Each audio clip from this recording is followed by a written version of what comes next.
ओम शांति। आज के कथा सरिता में हम आपको एक कहानी सुनाएंगे। कहानी का नाम है जो चाहोगे वह पाओगे। एक साधु था। वह रोज घाट के किनारे बैठकर चिल्लाया करता था, जो चाहोगे सो पाओगे। बहुत से लोग वहाँ से गुजरते थे, पर कोई भी उसकी बात पर ध्यान नहीं देता था और सब उसे एक पागल आदमी समझते थे। एक दिन एक युवक वहाँ से गुजरा और उसने उस साधु की आवाज़ सुनी, जो चाहोगे सो पाओगे।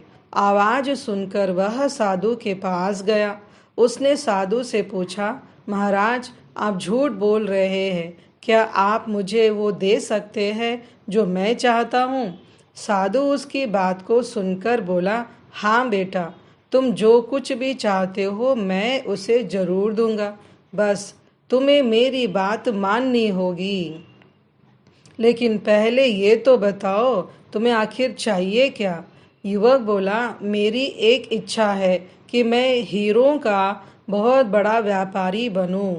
साधु बोला, कोई बात नहीं, मैं तुम्हें एक हीरा और एक मोती देता हूँ। उससे तुम जितने भी हीरे मोती बनाना चाहोगे बना पाओगे। और ऐसा कहते हुए साधु ने अपना हाथ आदमी की हथेली पर रखते हुए कहा, पुत्र, मैं तुम्हें दुनिया का सबसे अनमोल हीरा दे रहा हूँ। लोग उसे समय कहते हैं। इसे तेजी से अपनी मुट्ठी में पकड़ लो और इसे कभी मत गवाना। तुम इससे जितने चाहो उतने हीरे बना सकते हो। युवक अभी कुछ सोच ही रहा था कि साधु उसकी दूसरी हथेली पकड़ते हुए बोला, पुत्र, इसे पकड़ो, ये दुनिया का सबसे कीमती मोती है। लोग इसे धैर्य कहते हैं। जब कभी समय देने के बावजूद परिणाम ना मिले तो इस कीमती मोती को धारण कर लेना। याद रखना, जिसके पास ये मोती है वह दुनिया में कुछ भी प्राप्त कर सकता है।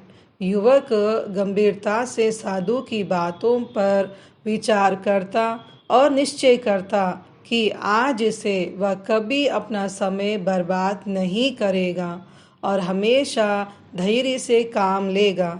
और ऐसा सोचकर वह हीरों के एक बहुत बड़े व्यापारी के यहाँ काम शुरू करता है और अपनी मेहनत और ईमानदारी के बल पर एक दिन खुद भी हीरों का बहुत बड़ा व्यापारी बनता है। समय और धैर्य वह दो हीरे मोती है जिनके बल पर हम बड़े से बड़ा लक्ष्य प्राप्त कर सकते हैं। अतः जरूरी है कि हम अपने कीमती समय को बर्बाद ना करें और अपनी मंजिल तक पहुंचने के लिए धैर्य से काम लें। अच्छा, ओम शांति।